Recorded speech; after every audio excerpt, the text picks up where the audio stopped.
کہ انسان جلباز ہے, اس کو چاہیے یہ جو اللہ طریقہ بتا رہا ہے خوشی حاصل کرنے کا, چونکہ وہ پائیدار ہے لیکن اس میں ٹائم لگتا ہے, وہ پائیدار طریقہ ہے, ٹائم لگتا ہے, لیکن اس کو حاصل نہیں کر رہا.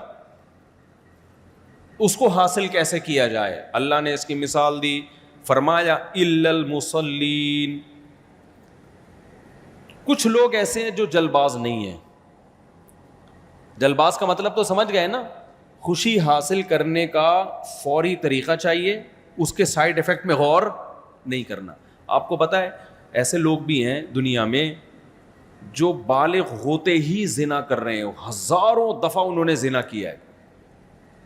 میں جب باہر ملکوں میں جاتا ہوں ہر طرح کی رپورٹیں آتی ہیں میرے پاس, لوگ بتا رہے ہوتے ہیں اپنے غیر مسلم دوستوں کے حالات, ہزاروں دفعہ زنا کیا, ان کو زنا میں رغبت ختم ہو گئی, وہ کسی اور طرح سے لائف کو انجوائے کرنا چاہتے ہیں, ان کو لذت ہی ختم ہو گئی اس میں.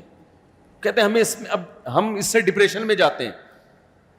پھر وہ لڑکوں سے بدفعلی کی طرف آتے ہیں, اور پھر کچھ اور, پھر وہ کہتے ہیں اس سے بھی دل بھر جاتا ہے, کہیں اور جاؤ, اس سے پھر خوشی نہیں ملتی ہے. آخر میں کیا ہوتا ہے؟ دماغ خراب, گولیوں پہ آتے ہیں, بس سوتے رہو کسی طرح پڑے ہوئے. تو آج مسلمان بھی اسی زندگی کو فالو کر رہا ہے بھائی, مسلمان بھی اسی کے پیچھے بھاگ رہا ہے کہ جو خوشیوں کا جس طرح سے ان کو خوشیاں ملی ہمیں بھی ملیں گی. بھائی ان کو نہیں ملیں تو تمہیں بھی نہیں ملیں گی. تو اس لیے اللہ تعالیٰ نے فرمایا اذا مسہ الشر جزوعا واذا مسہ الخیر منوعا الا المصلین. اللہ کہتے ہیں جو لوگ جلباز نہیں ہیں, جو پائیدار طریقے سے خوشی حاصل کرنا چاہتے ہیں, جو مصیبتوں پہ صبر کرتے ہیں, خوشیوں پہ اتراتے نہیں ہیں بلکہ شکر کرتے ہیں, یہ کون لوگ ہیں؟ چند لوگ دنیا میں ایسے ہیں جن کی زندگی کامیاب ہے. وہ کون لوگ ہیں؟ دیکھو, اس کو سمجھنے کے لیے پہلے قرآن کا ایک اصول سمجھو. قرآن کی عادت ہے جزیات کے ضمن میں کلیات سمجھانا. تھوڑی گاڑی اردو ہے, اس کو میں آسان زبان میں سمجھاؤں گا. قرآن جب اصول لا اور ضابطہ بیان کرتا ہے نا, تو لا کی شکل میں نہیں بیان کرتا بلکہ اگزامپل دے کے بیان کرتا ہے. اس کی میں ایک مثال دیتا ہوں. دیکھو, کسی بھی لا کو سمجھانے کے دو طریقے ہوتے ہیں. نیوٹن کا ایک قانون ہے نا کہ ہر عمل کا ری ایکشن ہوتا ہے نا, ہر ایکٹ کا ری ایکٹ ہوتا ہے. تو ہمارے ٹیچر مثال دیا کرتے تھے, دیوار پہ جب آپ بال مارو گے جتنی زور سے مارو گے اتنی زور سے واپس لوٹے گی, یہ مثال دیا کرتے تھے. تو ایک طریقہ تو یہ کہ آپ نے نیوٹن کا قانون بتایا کہ ہر ایکٹ کا ری ایکٹ ہوتا ہے, ہر ایکشن کا ری ایکشن ہوتا ہے, جس کو اردو میں کہیں گے ہر عمل کا بولو رد عمل ہوتا ہے. لیکن بعض دفعہ جب سادہ طریقے سے کسی چیز کو سمجھایا جاتا ہے تو لا نہیں بتایا جاتا, مثال پہلے دی جاتی ہے. آپ مثال سے بات سمجھاتے ہو, دیکھو بیٹا تم دیوار پہ جتنی زور سے دیوار پہ گیند مارو گے اتنی ہی زور سے واپس لوٹے گی. تو بچے کے دماغ میں یہ بات بیٹھ جاتی ہے کہ جب بھی کوئی عمل کتنی زور سے کیا جائے گا اس کا جواب بھی اتنے ہی زور سے ملے گا. تو بعض دفعہ مثال کے ذریعے بات سمجھانا آسان. قرآن کا جو مخاطب تھے وہ عرب کے بدو تھے, اولین مخاطب. اس لیے قرآن میں مثالیں بہت ہیں, کیونکہ مثالوں کے ذریعے بات بہت آسانی سے سمجھائی جا سکتی ہے. قرآن نے مثال سے بات سمجھائی, لیکن مراد کیا ہے؟ اصول اور ضابطہ. قرآن نے مثال سے بات سمجھائی. دیکھو کچھ لوگ ایسے ہیں, جزیات سے بات سمجھائی, کچھ لوگ ایسے ہیں جو جلباز نہیں ہوتے. یہ کون ہے؟ الا المصلین, وہ لوگ جو نماز قائم کرتے ہیں. والذین هم علی صلواتہم یحافظون, اپنی نمازوں کی حفاظت کرتے ہیں. الا المصلین الذین هم علی صلاتہم دائمون, پابندی سے نمازیں پڑھتے ہیں. الا المصلین الذین هم علی صلاتہم دائمون والذین فی اموالہم حق معلوم, یہ وہ لوگ جن کے مال میں ایک حق ہے, متعین حصہ ہے. للسائلی, مانگنے والوں کے لیے جو غربت میں مانگتے ہیں. والمحروم, اور ایسے محروموں کے لیے جو مانگتے نہیں ہیں, یعنی یہ لوگ جلباز نہیں ہوتے. للسائل والمحروم. والذین یصدقون بیوم الدین, یہ وہ لوگ ہیں جو آخرت کے دن کی تصدیق کرتے ہیں. والذین هم, کیا ہے بھائی آیت؟ والذین یصدقون بیوم الدین والذین هم والذین هم من عذاب ربهم مشفقون، اپنے رب کے عذاب سے ڈرتے ہیں. والذین هم لفروجهم حافظون، اپنی شرمگاہوں کی حفاظت کرتے ہیں. الا علی ازواجہم، سوائے زوجہ کے. تو یہ کیا قرآن بیان کر رہا ہے؟ یہ مثالیں بیان کر رہا ہے کہ یہ والے لوگ یہ جلباز نہیں ہوتے، نماز قائم کرتے ہیں، کنجوس نہیں ہوتے، ان کے مال میں یتیموں کا، مسکینوں کا، غریبوں کا حق ہوتا ہے، ان پہ خرچ کرتے رہتے ہیں. اللہ کے عذاب سے تمہیں نظر آئے گا کہ ان کے چہرے سے خشیت جھلکتی ہوگی کہ اللہ کے عذاب کے خوف ان کے دلوں میں ہے. تو کیا مطلب بتانے کا؟ یہ مثال دینے سے مقصد یہ ہے کہ ان کے اندر کچھ صفات ایسی ہوتی ہیں جن صفات کی وجہ سے ان کے جسم سے یہ اعمال نکلنا شروع ہو جاتے ہیں. مطلب یہ نہیں ہے کہ جو لوگ یہ اعمال کرتے ہیں وہ ایسے ہوتے ہیں، بہت سے 2 نمبر لوگ بھی یہ اعمال کر رہے ہوتے ہیں. سمجھ رہے ہو کہ نہیں سمجھ رہے؟ بہت سے نمازی ہوتے ہیں. ابھی ہم بیٹھے ہوئے تھے نا، میں کہیں سعودی عرب میں تھا، تو مجھے کسی نے بتایا کہ پاکستان کا جو نشے کا سب سے بڑا اسمگلر ہے. میں نے کہا اس کا نام کیا؟ وہ بڑے نالجیبل آدمی تھے. میں نے کہا پاکستان میں بھی نشہ کا یہ جو چرس ہیروئن اسمگل ہوتی ہے؟ انہوں نے کہا ہاں. نام کیا ہے؟ میں اب بندے کا اصل نام تو نہیں بتاؤں گا آپ کو، لیکن حاجی لگا ہوا اس کے نام کے ساتھ. فار ایگزامپل حاجی غفار. اب ہیروئن سب سے زیادہ ایکسپورٹ کر رہا ہے وہ بندہ، نام کیا ہے؟ تو بندے نے میں نے کہا اس کا نام کیا؟ غفار ہے نہیں، کہیں غفار کے پیچھے نہ پڑ جاؤ، فرضی نام بتا رہا ہوں میں، یہ حاجی غفار. کیونکہ اوریجنل نام لوں گا تو میرے کو آ کے پکڑے گا نا کہ تو نے میرا راز کیوں فاش کیا. حاجی غفار. پھر ایک اور بندے کے بارے میں ہم نے معلومات کی، وہ فلاں دنیا میں نا وہ نشے کا، ہیروئن کا اتنا بڑا اسمگل، اس کا نام بھی حاجی فلاں. تیسرے کا پتہ چلا اس کا نام بھی حاجی فلاں. ابے میں نے کہا یہ سارے حاجیوں کا کام چرس بیچنا ہی رہ گیا کیا؟ سارے حاجی ہیں. تو ایسے بہت سارے نمازی بھی ہیں. کیا خیال ہے بھائی؟ تو قرآن کا مقصد یہ بتانا نہیں ہے کہ حاجی لوگ سارے نیک ہوتے ہیں، نمازی لوگ سارے نیک ہوتے ہیں. اصل میں کچھ صلاحیتیں انسان میں ایسی ہوتی ہے کہ وہ جب اس کے اندر پیدا ہوتی ہیں تو اس کا اثر یہ نکلتا ہے کہ وہ نمازی بھی بن جاتا ہے، اس سے کنجوسی ہمیشہ کے لیے چھوٹ جاتی ہے، اس کے مال میں غریبوں کا حصہ، رشتہ داروں کا حصہ نکلنا شروع ہو جاتا ہے. یہ وہ لوگ ہیں، یعنی قرآن یہ بتا رہا ہے کہ وہ لوگ جل باز نہیں ہوتے جو اللہ کے وجود پر، اللہ کی توحید پر ایمان رکھتے ہیں، اللہ پہ اعتماد اور توکل کرتے ہیں. انہیں یقین ہے موت کے بعد دوبارہ زندگی ہے، یہ دنیا مسافر خانہ ہے، یہ دنیا رہنے کی جگہ نہیں ہے، ہم کسی مقصد کے لیے بنے ہیں، خود بخود دنیا میں نہیں آئے.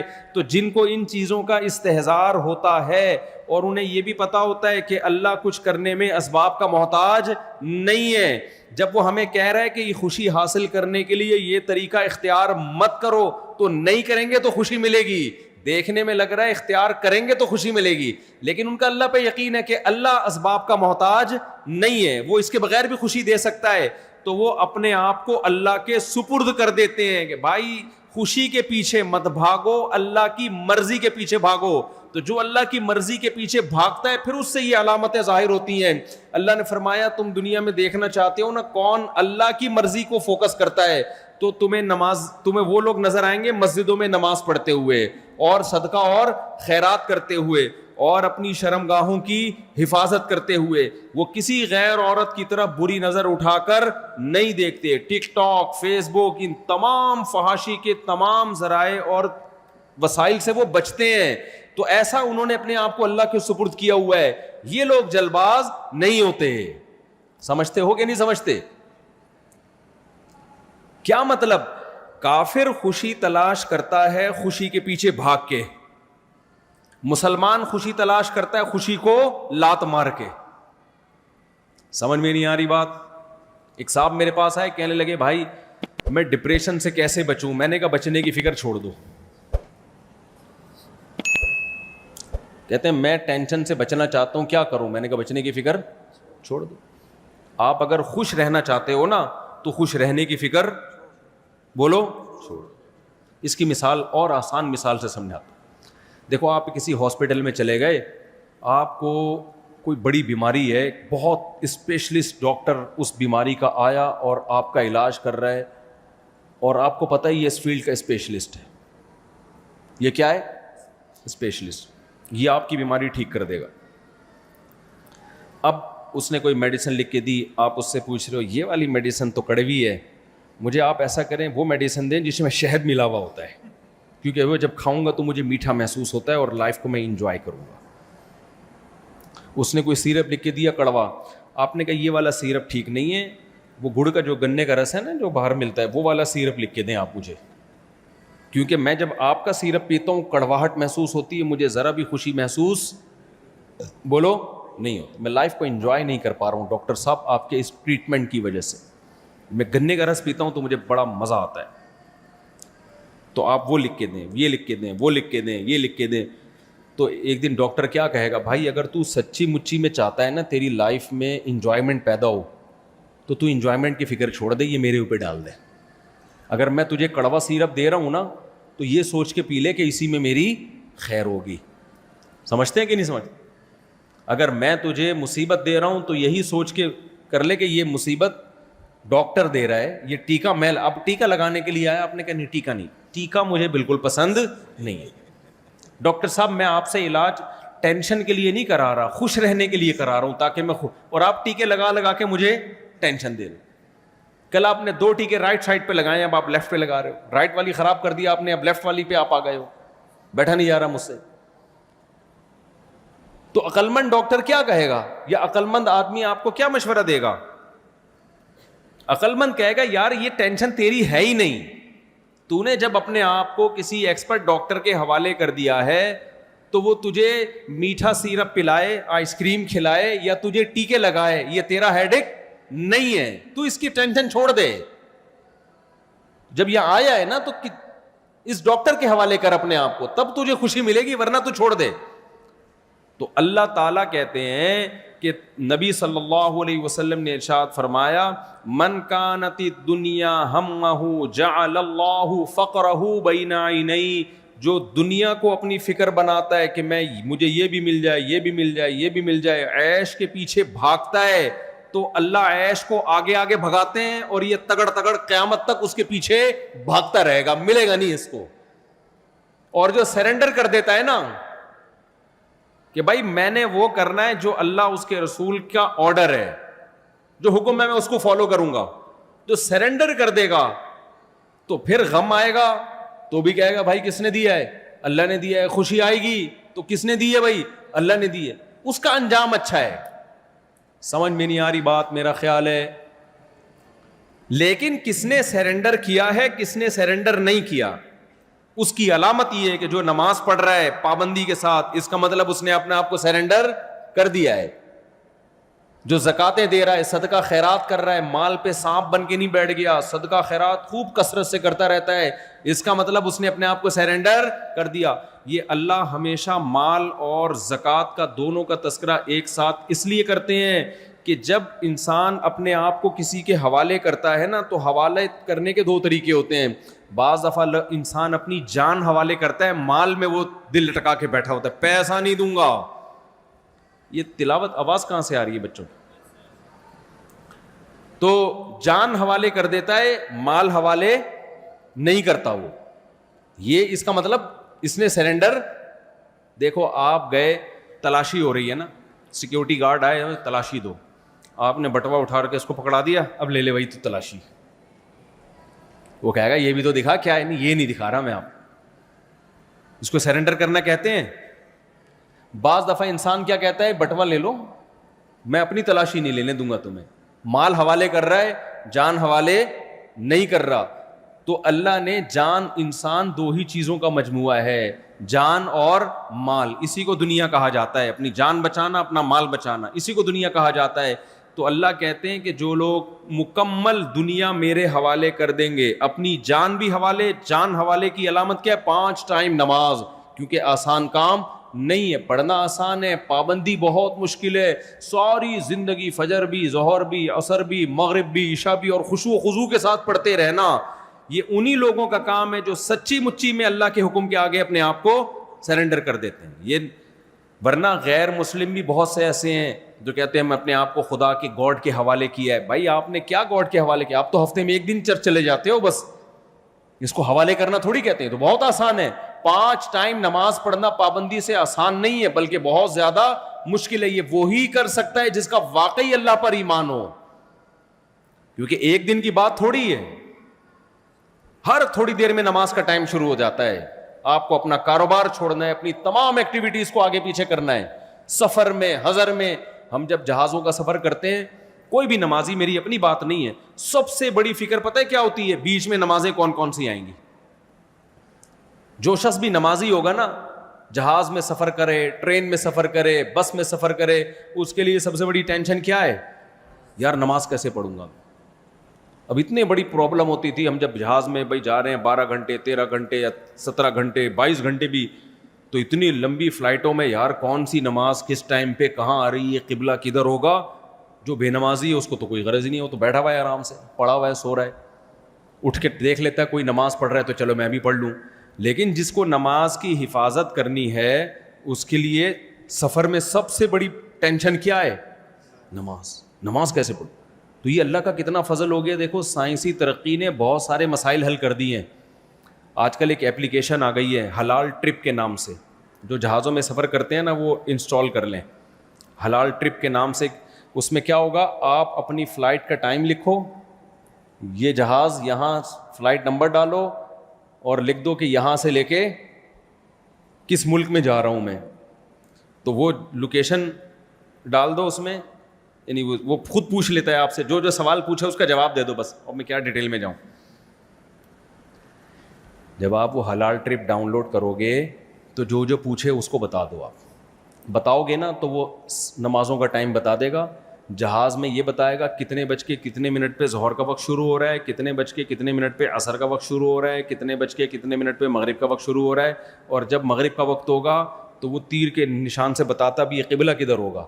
میں نے 5-6 مرتبہ اس کو ٹرائی کیا, بالکل ایکوریٹ بتا رہا ہوتا ہے وہ. تو یہ بہت بہترین طریقہ ہے نمازی لوگوں کے لیے. اس میں آپ کو یہ آسانی شریعت نے دی ہے کہ 2 نمازیں اکٹھی بھی پڑھ سکتے ہو, کیونکہ جہاز میں وضو کرنا بڑا مسئلہ ہوتا ہے, تو پھر کھڑے ہو کے نماز بھی بہت دفعہ نہیں پڑھنے دیتے. تو اس کا طریقہ یہ ہے کہ آپ اس میں یہ نہ دیکھو ظہر کا وقت شروع کب ہو رہا ہے, بلکہ یہ دیکھو ظہر کا وقت ختم کب ہو رہا ہے. تو جو ختم ہونے کا ٹائم ہے میں وہ اس کو فالو کرتا ہوں. مثال کے طور پر اس میں لکھا ہے, اچھا اس میں 2 ٹائم آ رہے ہوتے ہیں. ایک وہ ٹائم آتا ہے کہ جو آپ کے کنٹری کا ٹائم ہے جہاں سے آپ اڑے ہو, ایک وہ ٹائم آتا ہے جو جہاز میں جہاں آپ ہوگے اس ملک میں کیا ٹائم ہے. تو آپ نے وہ ٹائم لینا ہے جو یہاں سے اڑنے والا, گھڑی کو اس حساب سے رکھنا ہے. مشکل بات تو نہیں کر رہا میں, گھڑی کو اس حساب سے کر دیا آپ نے. جیسے ہم جب کراچی سے اڑے تو فرض کرو یہاں رات کے 9 بج رہے ہیں, یہ والی گھڑی چینج نہیں ہوتی. موبائل جو ہے نا وہ جس ملک میں جہاز جائے گا اس حساب سے اپنے آپ کو چینج کر لیتا ہے موبائل. تو موبائل کا ٹائم نہیں, یہ والی گھڑی مینول گھڑی جسے کہتے ہیں. تو اس کا ٹائم بھی آ رہا ہوتا ہے کہ یہاں کے حساب سے اتنے بج رہے ہوں گے, اتنے بج رہے. تو میں کیا کرتا ہوں بھائی, ظہر میں دیکھا کہ ظہر کا وقت ختم کب ہو رہا ہے. فار ایگزامپل ظہر کا وقت یہاں کے ٹائم کے حساب سے ختم ہو رہا ہے 5:25 پہ.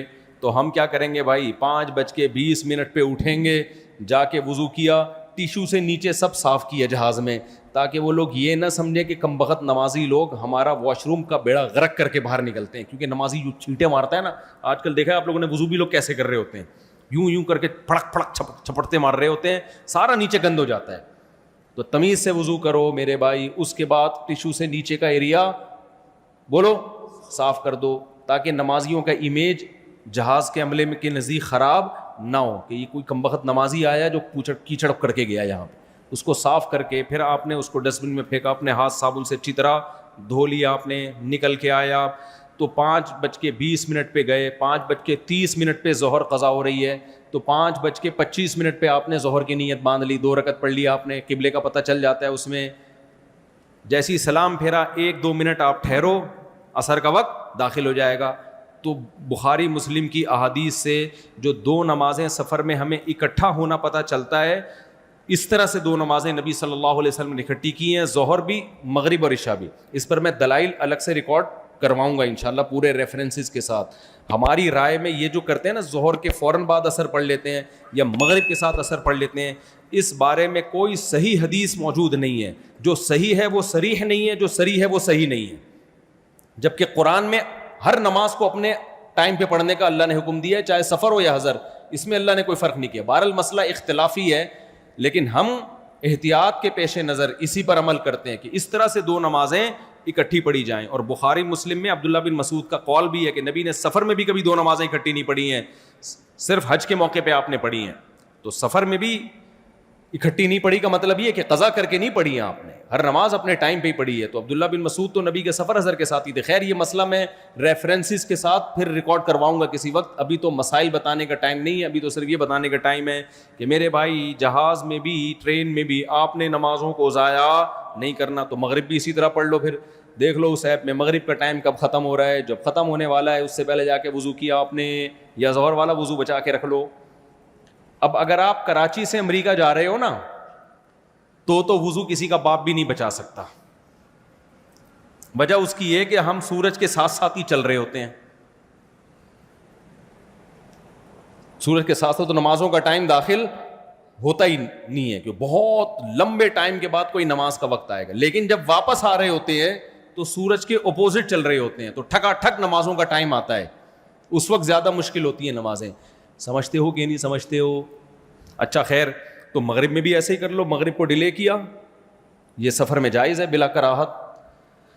تو اللہ نے کیا فرمایا, الا المصلین, جو اللہ پہ اعتماد کرتے ہیں, اللہ پہ توکل کرتے ہیں, اللہ کا یقین کرتے ہیں, وہ جلد باز نہیں ہوتے. اور اللہ کہتے ہیں اللہ کا یقین کون کرتے ہیں؟ مصلی, جو اپنی جان کو میرے حوالے کر دیتے ہیں. اور انہوں نے میرے حوالے اپنی جان کر دی ہے نہیں کر دی, اس کی علامت کیا ہے کہ نماز ٹائم پہ پڑھ رہا ہے کہ نہیں پڑھ رہا. سمجھتے ہو کہ نہیں سمجھتے؟ پابندی سے پڑھ رہا ہے کہ نہیں پڑھ رہا, ٹائم پہ پڑھ رہا ہے کہ نہیں پڑھ رہا. دوسری علامت اللہ نے بیان کی ہے, والذین فی اموالہم حق معلوم, اللہ کہتے ہیں صدقہ نہیں کرتے. نا یہ تو بہت ہلکا لفظ ہے کہ یہ صدقہ خیرات بھی کر دیتے ہیں, تو ساری دنیا کرتی ہے بھائی, غیر مسلم بھی کر دیتا ہے, چیریٹی کرتے ہیں نا غیر مسلم بہت زیادہ. اللہ کہتے ہیں کہ ان کے مال میں متعین حصہ ہے, ان کو پتا ہے یہ میرا ہے ہی نہیں, یہ غریبوں کا ہے. یہ اللہ نے جو مجھے ایکسٹرا دولت دے دی ہے یہ میرے لیے تھوڑی دی ہے, یہ دی کس کے لیے ہے؟ تو غریبوں مسکینوں کے لیے دی ہے. سمجھتے ہو؟ ان کا یہ خیال یہ ہماری ہے ہی نہیں بھائی. آج ہمارا یہ نظریہ ہے, یہ کانسیپٹ ہے.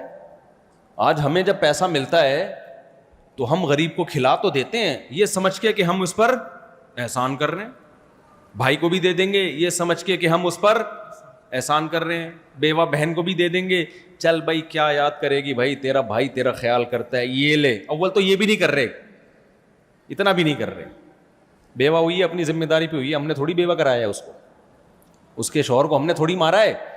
بھائی موٹے آدمی کا انتقال ہو گیا, کوئی کندھا نہیں دے رہا تھا, لوگوں نے کہا کندھا دو, لوگوں نے, ہم نے تھوڑی مارا ہے, مشکل ہو رہا تھا نا اس کو اٹھانا. تو لوگ یہی کہتے ہیں بھائی اگر بے روزگار ہے, میں نے تھوڑی بے روزگار بنایا ہے, اپنی حرکتوں سے بے روزگار ہے. بہن طلاق یافتہ بیوہ ہو کے گھر آ کے بیٹھ گئی, اس کا خرچہ نہیں اٹھا رہے. بھائی ہماری ہیڈک تھوڑی ہے یہ, اپنا گھر خود ہی بچانا تھا نا. کوئی خاندان میں معذور پیدا ہو گیا, یتیم ہو گیا, اس کا خیال کر لو بھائی, اس کو پال لو. ابے ہماری ہیڈک تھوڑی ہے. زیادہ تر تو یہ کر رہے ہیں کہ ہمارا ہیڈک نہیں ہے, ہمارا ہیڈک نہیں ہے. یہ کنجوسی آپ کو غیر مسلموں میں زیادہ ملے گی, بہت زیادہ ملے گی. آپ کہتے ہو وہ تو بہت چیریٹی کرتے ہیں, اگر وہ چیریٹی کرتے ہیں نا تو معذوروں کو حکومت نہ پالتی وہاں پہ.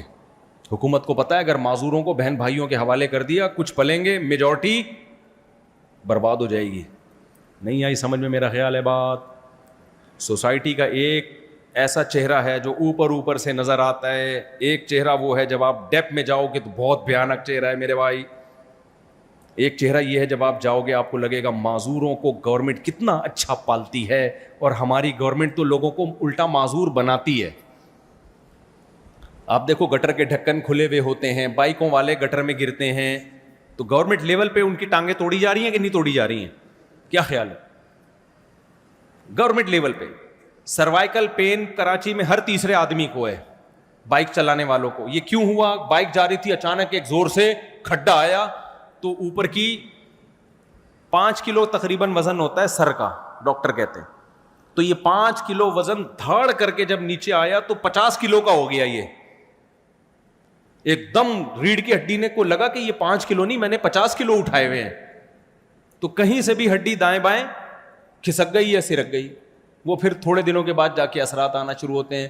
تو ہمارے ہاں باقاعدہ گورنمنٹ لیول پہ بچوں کو لوگوں کو معذور کرانے کا انتظام ہے. ان کے ہاں معذوروں کی بے پناہ کیئر ہے. معذور کے ساتھ ایک ملازم ہوتا ہے. کوئی بھی جتنے بھی ڈسیبل لوگ ہیں, یہ اس سوسائٹی کا حسن ہے. لیکن اس حسن کے اندر ایک بہت خطرناک, اگر گورنمنٹ وہاں معذوروں کو نہ پالے, گورے کے پاس اپنے معذور بھائی کو پالنے کا ٹائم نہیں ہے, سڑکوں پہ سڑ کے مر رہے ہوں گے. کیوں اللہ پہ ایمان نہیں ہے؟ وہ کہے گا یار میں اپنی لائف کو اس کی وجہ سے کیوں خراب کر دوں. کچھ لوگ کر بھی لیتے ہیں, میں نہیں کہہ رہا سارے ایک جیسے ہوتے ہیں, میجورٹی نہیں کرے گی, کیونکہ اس کے لیے جو موٹیویشن چاہیے بہت پاورفل, وہ اللہ کی طرف سے مل سکتی ہے موٹیویشن, وہ مخلوق کی طرف سے موٹیویشن اور ایسا حوصلہ مل نہیں سکتا. سمجھتے ہو کہ نہیں سمجھتے ہو؟ یہاں آپ کو لوگ ملیں گے 10 سال سے ابا کوما میں ہے اور بیٹا اس کی خدمت کر رہا ہے, پیمپر چینج کر رہا ہے. غیر مسلموں میں خدمت کا ایسا جذبہ مارکیٹ سے شارٹ ختم. کچھ لوگ ہیں, بہت تھوڑے رہ گئے ہیں. تو اس لیے اللہ تعالی نے فرمایا والذین فی اموالہم حق معلوم. مال تو ایک سائن ہے, علامت ہے, مطلب ان میں خدمت خلق کا جذبہ ہوتا ہے, کیونکہ عام طور پر خدمت خلق زیادہ تر پیسوں سے ہوتی ہے. یہ میں اس لیے کہہ رہا ہوں کہ آج کل لوگ سمجھتے ہیں کہ پیسوں سے نہیں ہوتی, حالانکہ پیسوں سے ہوتی ہے. تبھی لوگ پیسہ خرچ کرنے کے لیے تیار نہیں ہیں, منہ زبانی اخلاق دکھانے کے لیے بہت تیار ہیں لوگ. آپ دیکھ لو نا آج کل بھائی بھائی پہ پیسہ نہیں خرچ کر رہا, اور غریبوں پہ پیسہ نہیں, منہ سے thank you thank you thank you thank you چلاتے رہیں گے, بس مسکرا کے بات کرنا, صدقہ والی حدیث لے لیے. تو اللہ کیا کہتے ہیں میرے بھائی, کہ ان کے مال میں حق ہے. یہ سمجھتے ہیں کہ ہم ان پر احسان نہیں کر رہے, بلکہ ان کا یہ نظریہ ہے کہ یہ مال ہمارا ہے ہی نہیں. کافر کا نظریہ ہے میری قابلیت جس سے میں نے یہ دولت کمائی, میری ایبلٹی, میری ایفرٹس, میری محنت, تو جب میری میری میری کرے گا تو پھر دولت پہ بیٹھ جائے گا وہ. جبکہ اللہ کیا کہتے ہیں کہ مسلمان کہتا ہے یبسط الرزق لمن یشاء, جس کے لیے چاہتا ہے اللہ رزق کے دروازے کھول دیتا ہے, جس کے لیے چاہتا ہے اللہ رزق کے دروازے بند کر دیتا ہے. تو اللہ نے جب میرے لیے رزق کے دروازے کھول دیے تو یہ اللہ نے دیے ہیں, یہ بھیک میں ملے ہوئے ہیں, یہ میری نہیں ہے. جب میری نہیں ہے تو پھر جو اللہ کی ہے تو اللہ جس پہ خرچ کرنے کا کہہ رہا ہے اس کا حق ہے. بھائی اللہ نے مجھے زیادہ دیا ہی اس لیے ہے کہ کچھ لوگوں کو اللہ دے کے آزماتا ہے, کہ کچھ لوگوں سے اللہ چھین کے آزماتا ہے, یہ دیکھنے کے لیے کہ جس کو دیا ہے یہ اس کا خیال کر رہا ہے کہ جس کو نہیں دیا. اس کی مثال ایسے, 2 بھائی جنگل میں جا رہے تھے, ماں باپ نے دونوں کو صحرا میں بھیجا کہ صحرا میں جا رہے ہو, لمبا سفر ہے, ایک کو پانی کی بوتل بھر دی, دوسرے کو خالی رکھا. کہا یار یہ زیادہ بوجھ اٹھا لے گا, تو بیٹا یہ پانی کی بوتل ہم تمہیں بھر کے دے رہے ہیں, تم بھی پینا, اور جب اس کو پیاس لگے اس کو بھی پلانا. اب آپ نے کیا کیا, آپ سفر میں ہو, آپ بوتل لے کے شاٹ, وہ پانی مانگ رہا ہے, اب بولے جا تو پانی کدھر سے, پھر اس کو دے رہے ہو ایسے ڈھکن میں نا ٹپکا ٹپکا کے, بولا میرا احسان ہے میں تجھے دے رہا ہوں. اس کو غصہ آئے گا کہ نہیں آئے گا؟ بولے گا تیرا احسان کہ تو نے تھوڑی کنویں سے پانی نکالا, یہ تو ہمارے ماں باپ نے بوتل بھر کے دے دی ہے. اور دونوں کو پکڑانے کے بجائے ایک حکمت تھی کہ بھائی ایک کو دے تو بوجھ اٹھا لے گا اور دوسرے پہ خرچ کر لے گا. تو مسلمان کا دولت کے بارے میں یہ نظریہ ہوتا ہے کہ یہ دینے والا کون ہے؟ اللہ ہے, تاکہ ہم اللہ کی مخلوق پہ بھی خرچ کریں. اب ہم خرچ کرتے ہوئے احسان جتلانا شروع کر دیں یا یہ سمجھنا شروع کر دیں کہ ہم بہت بڑے فنٹر بن گئے ہیں, تو کافر پہ یہ چیز سوٹ کرتی ہے, مسلمان پہ یہ سوچ سوٹ بولو نہیں کرتی. اس لیے اللہ نے فرمایا فی اموالہم حق معلوم, ان کے مال میں حق ہے, حصہ ہے. ان کو پتا ہے بھائی یہ میرا ہے ہی نہیں, یہ میرا پیسہ ہی نہیں ہے, یہ تو اللہ نے دیا ان کے لیے, تو جن کی امانت ہے ان کے سپرد کر رہا ہوں میں. للسائل والمحروم والذین یصدقون بیوم الدین. اچھا, تیسری اللہ نے علامت بیان کی, کچھ لوگ ایسے ہوتے ہیں جو انسانیت کی خدمت کرتے ہیں, بڑے فنٹر بنتے ہیں, لیکن وہ اللہ کو نہیں مانتے, آخرت کو نہیں مانتے. تو اللہ کو ایسی خدمت بھی پسند نہیں ہے, کیونکہ جب وہ اللہ کو اور آخرت کو نہیں مانتے تو اپنی دین سمجھتے ہیں, تو ان کے دل میں خام خواہی آئے گا کہ ہم احسان کر رہے ہیں. تو اس لیے اللہ نے فرمایا یہ روز جزا کی تصدیق کرتے ہیں, ان کو پتہ ہے کہ اس کا ہم سے قیامت کے دن حساب ہوگا. والذین هم من عذاب ربهم مشفقون، اللہ کے عذاب سے ڈرتے ہیں. ڈرنے کا کیا مطلب ہے؟ ان کو پتہ ہے نہیں دیں گے تو اللہ ہم سے پوچھے گا قیامت کے دن. نماز چھوڑیں گے یا ہم غریبوں کا خیال نہیں رکھیں گے تو ہمیں اس کا حساب دینا پڑے گا قیامت کے دن. تو ہم تو اپنے آپ کو عذاب سے بچانے کے لیے یہ کام کر رہے ہیں، جبکہ کافر کے ذہن میں یہ کانسیپٹ نہیں ہوتا. تو والذین هم لفروجہم حافظون، بہت سے لوگ دنیا میں آپ کو نیک نظر آئیں گے لیکن اخلاقی برائیاں بھی ہیں ان کے اندر. تو اللہ کہتے ہیں یہ نیکی والے کام کرتے ہیں لیکن اخلاقی برائیوں سے بچتے ہیں. اب جیسے وہ حاجی غفار صاحب کی میں نے مثال دی، حاجی بھی ہیں، پاجی بھی ہیں، نمازیں بھی ہیں، ہو سکتا ہے 4 مہینے بھی لگے ہوئے ہوں، کام کیا کر رہے ہیں؟ چرس، ہیروئن بیچ رہے ہیں میرے بھائی. وہ کہتے ہیں بھائی بزنس اپنی جگہ اور نماز اپنی جگہ. اس لیے اللہ نے ایک مثال دے دی، اخلاقی برائیوں سے بچتے ہیں. اخلاقی برائیوں میں وہ برائی کی قرآن نے مثال دی ہے جس میں لذت سب سے زیادہ اور اس سے بچنا سب سے زیادہ مشکل. یہ بھی ایک ایگزامپل ہے اصول بیان کرنے کے لیے کہ جو اس اخلاقی برائی سے بچ گیا وہ باقی تو چھوٹی موٹی برائیوں سے کیوں نہیں بچے گا. وہ تو ان اخلاقی برائیوں میں سب سے بڑی برائی ہے زنا، فحاشی، بد نظری، کیونکہ اس کی طرف انسان کی طبیعت سب سے زیادہ مائل ہوتی ہے. ڈاکٹر ذاکر نائک کا بیان آیا نا، وہ میں نے کہا جب 20 منٹ کوئی اینکر رہے گی تو پھر بندے کو خیال تو آئے گا. وہ بھی ڈاکٹر صاحب کے اسٹریٹ فارورڈ ہیں، انہوں نے بالکل ہی پارسل کر دیا. ڈاکٹر صاحب کا بھائی دیکھا ہوگا آپ لوگوں نے، کسی اینکر نے پوچھا کہ وہ یوں، تو انہوں نے کہا 20 منٹ تک جب کوئی جا کے دیکھ لینا، میں کیوں اس کو ایکسپلین کروں. تو اپنی خواہشات کو کنٹرول کرنا ایک نوجوان کے لیے، حرام خواہشات، یہ سب سے مشکل کام. تبھی ہم نے نمازی بھی دیکھے، حاجی بھی دیکھے، لیکن یہاں کے سب پنچر ہو جاتے ہیں. یار مفتی صاحب بد نظری نہیں چھوٹتی، بد نظری نہیں چھوٹتی، یہ بڑا مشکل ہے. کوئی لڑکی جا رہی ہو حسینہ اور آپ پہلے سے نظر جھکا لو، نہیں یار ٹھرکی وہاں تک جائے گا، گھر پہنچا کے آئے گا، اس کو جائے گا اس کے پیچھے پیچھے. یہ غیر اخلاقی حرکت ہے میرے بھائی. تو اس لیے اللہ نے فرمایا کہ یہ عمدہ اوصاف سے مزین بھی ہوتے ہیں، نماز اور صدقہ خیرات، اور اخلاقی برائیوں سے خالی بھی ہوتے ہیں. کہتے ہیں نا تحلی بالفضائل اور تخلی عن الرذائل. رذائل یعنی بری چیزوں سے اپنے آپ کو خالی کر دینا اور اچھی چیزوں سے اپنے آپ کو آراستہ کر دینا. پھر انسان کا بچہ بنتا ہے. آپ کی بوتل میں خوشبو پڑی ہوئی ہے، ڈھکن کھولو گے ایک دم خوشبو پھوٹے گی. آپ کی بوتل میں بدبو پڑی ہوئی ہے، ڈھکن کھولو گے ایک دم گٹر کی بو آئے گی. اب جس بوتل میں گندگی پڑی ہوئی ہے، اگر آپ اس کو خوشبودار بنانا چاہتے ہو تو کیا یہ طریقہ سوٹیبل ہے کہ آدھی بوتل گرا کے اس گٹر میں آدھی خوشبو ڈال دو؟ کیچڑ بن جائے گا کہ نہیں بنے گا؟ پتہ نہیں چلے گا یہ گندا ہے اچھا ہے کیا ہے. ہو سکتا ہے کوئی نئی چیز آ جائے مارکیٹ میں. تو اس بوتل کو خوشبودار بنانے کے لیے ضروری ہے کہ پہلے اس کو گندگی سے پاک کرو، اس کو اچھی طرح ڈیٹول سے دھو، بھائی سارا گند نکالو. اب ہم نے اس میں کیا بھرنی ہے؟ خوشبو. تو نماز اور صدقہ خیرات یہ خوشبو ہیں، اور بد نظری، بے حیائی اور جو الٹے کام نوجوان لوگ کر رہے ہوتے ہیں نکاح کے علاوہ، وہ ساری کیا ہیں؟ گندگیاں ہیں، چرس، نشہ. حاجی غفار صاحب کیا کر رہے ہیں بھائی؟ دنیا کو چرسی بنا رہے ہیں. 3 اسمگل میرے ذہن مجھے آج پتہ چلے ہیں. ایک تو وہ جو سعودیہ میں کسی نے وہ بھی حاجی، 2 آج رپورٹ پیش ہوئی ہے، وہ بھی ہیروئن کے بہت بڑے اسمگلر ہیں. وہ بھی کیا نکلے اتفاق سے؟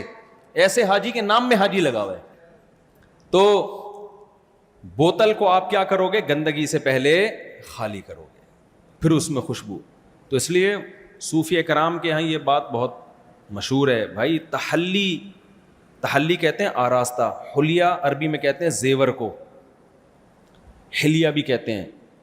حلا اس کی جمع آتی ہے. تو تحلی زیور سے آراستہ ہونا. تو کہتے ہیں بھائی آراستہ ہونے سے پہلے ضروری ہے کہ تخلی عن الرذائل، پہلے گندگی سے اپنے آپ کو پاک کیا جائے. آپ جمعے کے دن نہا دھو کے تیاری کرتے ہو نا، پھر خوشبو لگاتے ہو یا اسی گندگی میں ہی خوشبو پھوڑ کے آ جاتے ہو؟ پہلے آدمی اپنی گندگی دور کرتا ہے جسم کی، پھر صاف ستھرے کپڑے پہنتا ہے، پھر خوشبو لگاتا ہے، پھر گلگت جاتا ہے. وہ گلگت والوں نے مجھے کہا تھا کبھی خوشبو لگا کہ گلگت آؤ تو پھر بات کریں گے آپ سے, تو مجھے میرے دماغ میں بیٹھ گیا وہ. تو اللہ نے کیا فرمایا کہ یہ ان کے اندر یہ خوبصورت اوصاف بھی ہوتے ہیں اور یہ اخلاقی برائیوں سے پاک بھی ہوتے ہیں. کافر میں نہ وہ خوبصورت اوصاف ہیں کہ وہ نماز پڑھتا ہے, نہ اس میں یہ خوبصورت اوصاف ہیں کہ وہ اللہ کو خوش کرنے کے لیے اللہ کے مخلوق کا خیال کرتا ہے اور پھر اس کی نسبت کس کی طرف کرتا ہے, اللہ کی طرف, اور نہ اس میں یہ اخلاقی برائیوں سے وہ پاک ہوتا ہے. وہ نشہ بھی کرتا ہے, شراب بھی پیتا ہے, اور وہ زنا بھی کرتا ہے. تو کہاں سے اچھا ہو گیا میرے بھائی؟ نہ باطنی برائیوں سے پاک اور نہ ظاہری اچھائیوں سے مزین, تو پھر اچھا کہاں سے ہو گیا وہ؟ اس لیے میں اور آپ تو کافر کو اچھا مانتے ہیں, اللہ اچھا ماننے کے لیے اسے تیار نہیں ہے. سمجھتے ہو کہ نہیں سمجھتے؟ اللہ کہتے ہیں اچھے یہ لوگ ہوتے ہیں.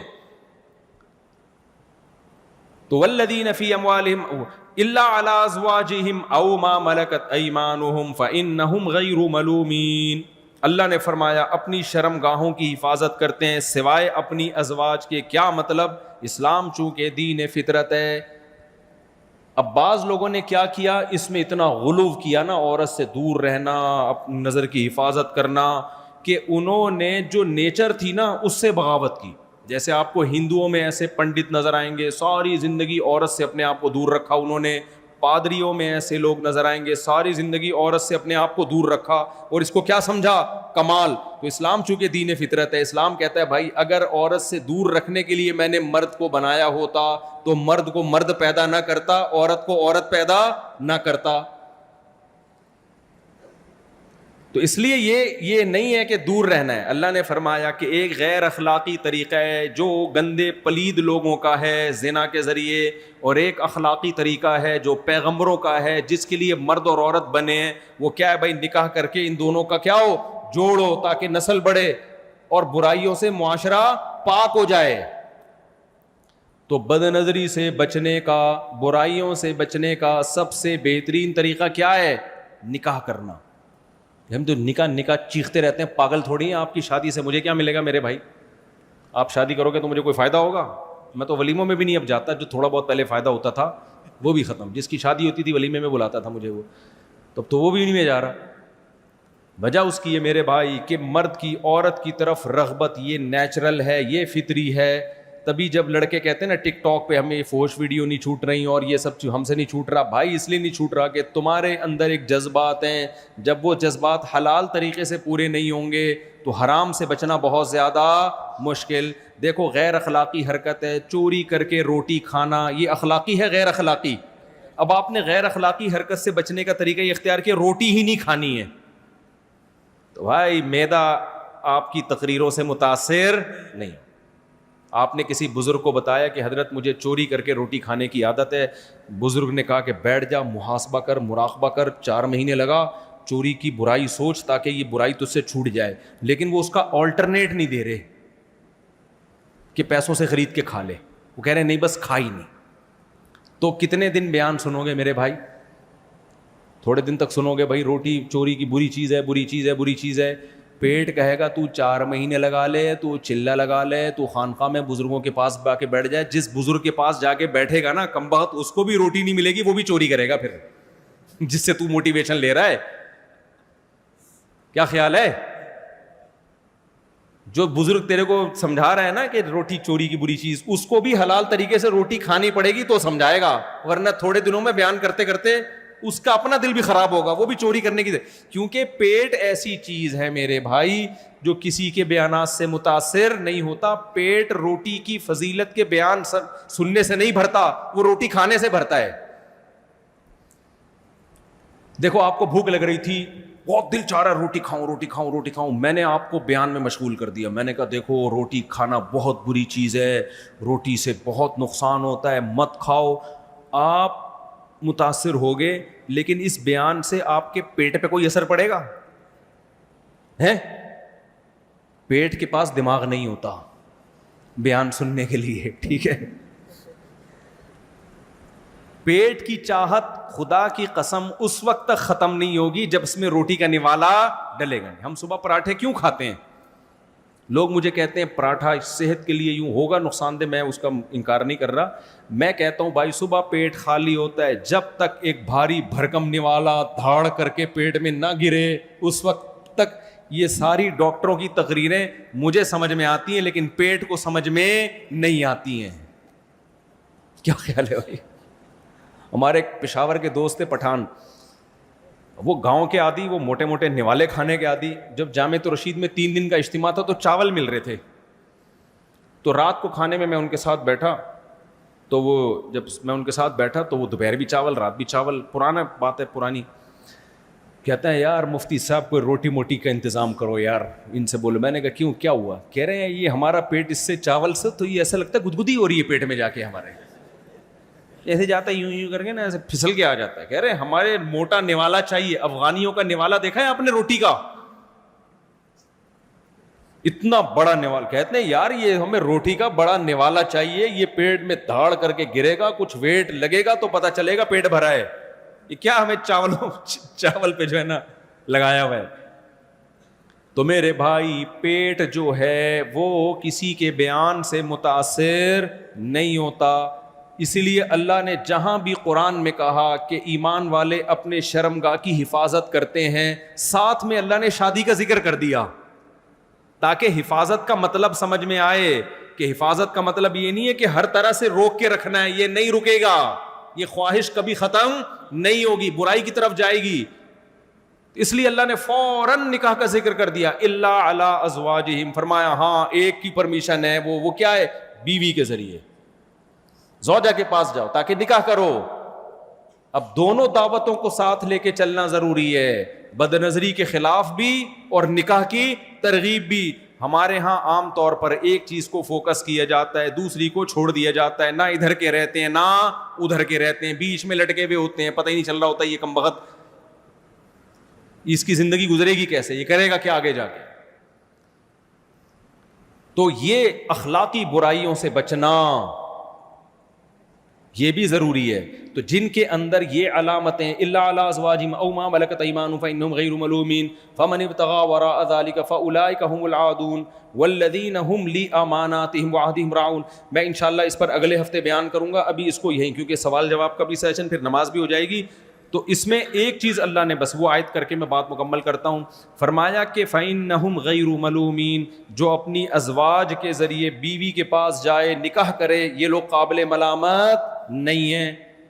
یہ بار بار میں بیان میں بات کر چکا ہوں.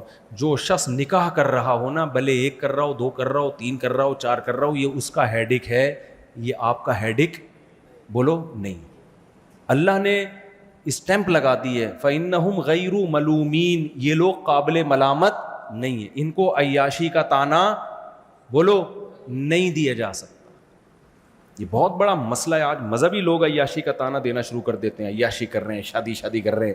اللہ نے جب پرمیشن دے دی نا فَإِنَّهُمْ غَيْرُ مَلُومِينَ، ملوم کا مطلب یہ اس میں مفعول ہے، اصل میں تھا ملووم، مفعول کے وزن پر، مضروب، مقتول. تو یہ اس ایسے نہیں ہے کہ ان کو ملامت کی جائے، ٹاؤنٹنگ کی جائے، طنز کیا جائے ان کے اوپر. اس لیے اللہ جب ہمارے پاس اللہ ہے تو پھر ہمیں کسی کی ملامت کی پرواہ نہیں. فتاوی قاضی خان فقہ حنفی کی ایک بہت پرانی کتاب ہے، اس میں لکھا ہوا ہے کہ جو شخص نکاح کر رہا ہو، چاہے کسی بھی بیس پہ کر رہا ہے، بعض لوگ خوبصورتی کی بیس پہ شادی کر رہے ہوتے ہیں، بھائی کرنے دو. اگر وہ حقوق ادا کرنا چاہتا ہے، ایک تو ہے نا بیس خوبصورتی یا عیاشی ہے، آگے حقوق ادا کرنے کا پروگرام نہیں ہے، وہ غلط ہے.